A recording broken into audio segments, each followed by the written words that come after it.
বুঝতে পারছি দুর্নীতি তৃণমূলের ভিত্তি আর জেলখানা তৃণমূলের ভবিষ্যৎ। ওদের এই ভবিষ্যৎ কেউ আটকাতে পারবে না। সেই লড়াইটাকে আমাদের আরো জোরদার করতে হবে।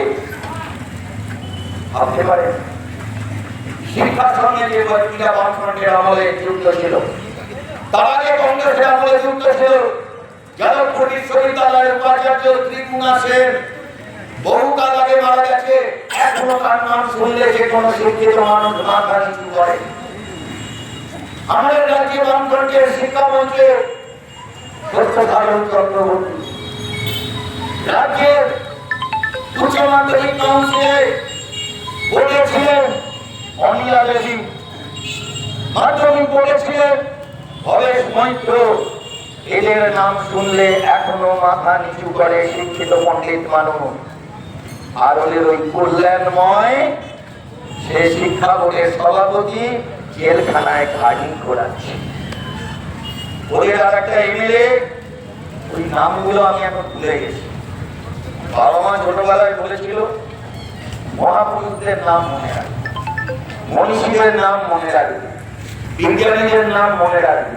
তাই বিদ্যাসাগরের নাম জানি, রবীন্দ্রনাথের নাম জানি, নজরুল ইসলামের নাম জানি, জগদীশ ঘোষের নাম জানি, প্রফুল্লচন্দ্র রায়ের নাম জানি, রামেন্দ্র সুন্দর ত্রিবেদীর নাম জানি, স্যার আইজাক নিউটনের নাম জানি, অ্যালবার্ট আইনস্টাইনের নাম জানি। এই তৃণমূলের ক্রিমিনালগুলোর নাম কেন মনে রাখতো বলুন দেখি? ওই তৃণমূলের ওই একটা ক্রিমিনাল জানি রে বাবা, জানি না কি জানি। ওই ভট্টাচার্য, আমিও ভট্টাচার্য, সেও ভট্টাচার্য।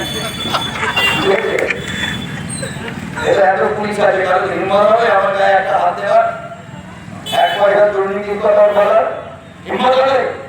মানকে ছেড়ে দেওয়া যাচ্ছে। আর মানিক ভট্টাচার্য ওর দড়ি বেঁধে তাকে নিয়ে চলে গেল জেলখানায়।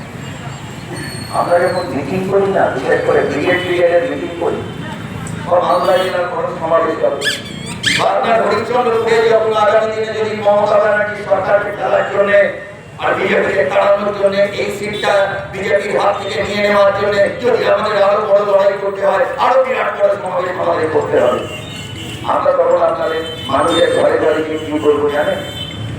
আপনিও আসুন, সপরিবারই আসবেন, পরিবারের অন্য লোকদের নিয়ে আসুন। কবে না পারে একজন ভদ্রলোকের তার বউকে নিয়ে চলে যায়,